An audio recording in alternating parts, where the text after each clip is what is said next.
Assalamualaikum warahmatullahi wabarakatuh. Ketemu lagi sama aku, Silvi Sakinah. Di kesempatan kali ini aku ingin menjawab pertanyaan-pertanyaan dari dosen aku. Aku dari kelas Akuntansi Manajemen. Nomor 1. Yang dimaksud dengan kualitas adalah A. Kesesuaian dengan standar dan keinginan pelanggan. Nomor 2. Konsumen memilih produk atau jasa terutama dengan memperhatikan faktor C. Kualitas. 3. Mengapa kualitas dipandang penting? Yaitu D, B, dan C benar. 4. Untuk memasuki dan memenangkan pasar internasional, perusahaan terdorong untuk melakukan D, semua benar. 5. Pemahaman kualitas akan baik jika selalu dipandang dari sisi C, produsen dan konsumen. 6. Yang termasuk dimensi kualitas pada perusahaan manufaktur adalah A. Faktur. Nomor 7. Yang dimaksud dengan manajemen kualitas yaitu C.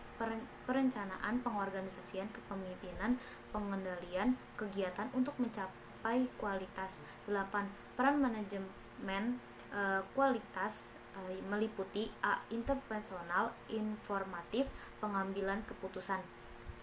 9. Urutan sejarah pengembangan manajemen kualitas adalah C. Inspeksi, pengendalian kualitas, penjaminan kualitas, manajemen kualitas, yang terakhir manajemen kualitas terpadu. 10.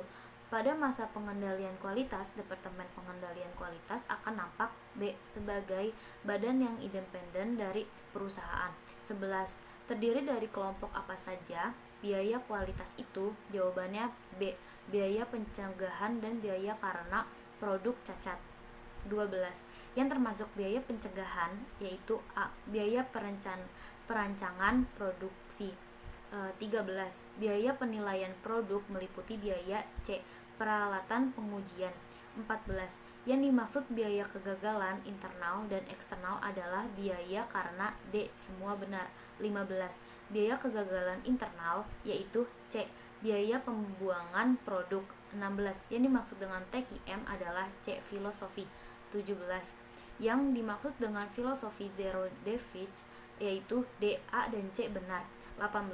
Hal-hal yang merupakan karakteristik dari total quality adalah fokus kepada A. Pelanggan. 19. Ada beberapa hal yang terkait dengan alat dan teknik untuk mewujudkan filosofi TQM yaitu B. Kaizen, analisis kekuatan dan kelemahan. 20. Perubahan dalam TQM terutama dalam sumber daya manusia adalah tradisional HRM menjadi D. Strategi TQM. 21. Hal-hal yang menjadi penghambat dalam pelaksanaan TQM adalah bila TQM C diterapkan dalam organisasi yang birokratis. 22. TQM akan gagal antara lain karena TQM disusun C sebagai program. 23. Atribut efisiensi yang harus diperhatikan agar TQM dapat terlaksana yaitu A. Kemampuan, dukungan, dan komunikasi. 24. Penyediaan pelayanan kepada pelanggan dapat dilakukan dengan A. Menetapkan siapa pelanggan perusahaan kita. 25. Bentuk keterlibatan karyawan dalam quality circle adalah C. Mengidentifikasi, menganalisis, dan memecahkan berbagai permasalahan pekerjaan. 26. Yang Anda ketahui tentang re-engineering yaitu B. Perubahan dan perbaikan dalam skala besar. 27. Yang Anda ketahui tentang benchmarking yaitu A.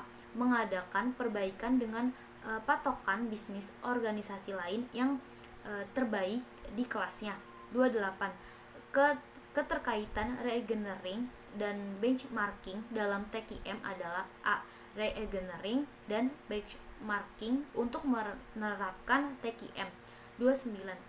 Benchmarking yang dilakukan dengan membandingkan kinerja antar divisi atau wilayah pasar yang ada dikerjakan oleh unit-unit internal dalam organisasi atau perusahaan disebut A. Internal benchmarking. 30. Benchmarking yang dilakukan dengan membandingkan kapabilitas fungsi bisnis atau pesaing tertentu walaupun tidak dalam industri sejenis disebut C. Fungsional benchmarking. 31. Big JIT merupakan A. Filosofi. 32. Little JIT merupakan D. Teknik. 33. Konsep JIT pertama kali diperkenalkan oleh B. Tenshi Onho. 34. Yang bukan merupakan alasan perlunya JIT adalah C. Memperbaiki jumlah pelanggan. 35. Manfaat JIT antara lain D. A dan B benar. 36. Dalam pandangan tradisional, pelaksanaan JIT dan TQM dilakukan secara A terpisah. 37. Berikut ini strategi untuk menerapkan JIT adalah C. Mixed Production System. 38. Kartu Kanban dapat mendukung pelaksanaan C. Full Production System. 39. Yang bukan merupakan prinsip persediaan JIT adalah A. Meningkatkan banyaknya pemasok. 40. Yang tidak termasuk dalam kegiatan yang digunakan untuk menunjang pelaksanaan 5S adalah C. Membiarkan kotor dan bocor. 41. TQS umumnya merupakan pelaksanaan manajemen kualitas secara menyeluruh yang dilakukan pada perusahaan B. Jasa. 42. Yang bukan termasuk GAP dalam kualitas pelayanan yaitu C. Perbedaan kinerja pelanggan. 43. Dalam Serqual atau GAP kelima yaitu B. Pelayanan yang diharapkan dengan yang sesungguhnya dirasakan. 44. Yang bukan merupakan dimensi kualitas yaitu A. Kualitas sosial. 45. 12 dimensi kualitas pelayanan menurut Sir Chandar dibagi menjadi 3 kelompok besar yaitu C. Dimensi manajemen kualitas generik, intervensi, dan unik. 46. Organisasi belajar adalah organisasi yang D. Mendukung pembelajaran dan pembelajaran. 47. Organisasi belajar melakukan pembelajaran secara A bersama-sama. 48. Pembelajaran menginginkan partisipasi dari C. Semua pihak. 49. Yang bukan merupakan alat dalam organisasi belajar adalah C. Charting. 50. Yang tidak termasuk dalam indikator bahwa organisasi melakukan pembelajaran adalah adanya A. Hubungan antara organisasi dengan karyawan. 51. Berikut merupakan fungsi pemimpin dalam organisasi kecuali fungsi D. Koordinasi. 52. Beberapa perbedaan antara manajer dan pemimpin kecuali D, A, dan B benar. 53.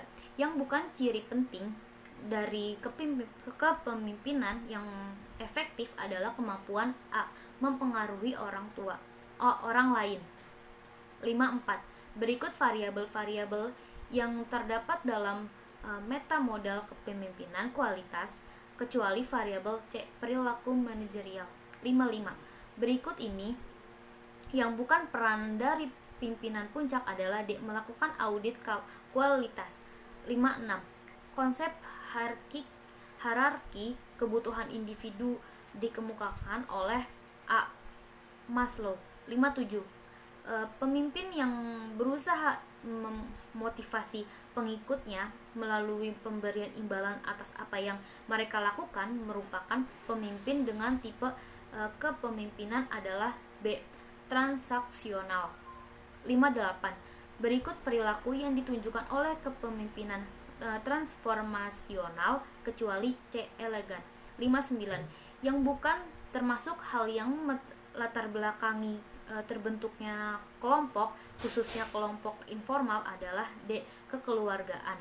60. Memerlukan banyak waktu, adanya tekanan untuk dapat menyesuaikan diri, adanya dominasi oleh anggota kelompok tertentu, dan adanya tanggung jawab ganda merupakan keterbatasan atau kelemahan dari kerja A tim. 61. Penilaian kualitas yang paling objektif berasal dari C. Pihak ketiga. 62. Beberapa departemen berikut ini mengadakan penjaminan kualitas yaitu D. Semua departemen. 63. Berikut adalah tujuan penjaminan kualitas kecuali A. Membantu mendapatkan pesaing. 64. Berikut adalah makna penjaminan kualitas kecuali D. Penjaminan kualitas produktivitas dan harga mahal. 65. Elemen-elemen dalam penjaminan kualitas adalah A. Kualitas pelanggan, profesional, dan proses. 66. Berikut ini contoh penjaminan kualitas formal kecuali D. MBNXA dan EFQM. 67. Ada dua hal yang menjadi pertimbangan dalam mengadakan penjamin kualitas, yaitu A. Standarisasi dan diferensiasi. 68. Standarisasi berkaitan dengan C. Sertifikasi dan akreditasi. 69. Berikut adalah keunggulan ISO 9000 dari aspek internal kecuali B. Pengurangan cacat produk. 70. Beberapa kelemahan ISO 9000 yaitu B. Perhatian terhadap personil lemah. 71. ISO 9000 disebut juga sebagai standar. C. Sistem manajemen kualitas. 72. ISO 9000 adalah sertifikasi oleh A. Pihak ketiga yang independen. 73. ISO 9000 dianggap penting karena membantu D. Pemasaran internasional. 74.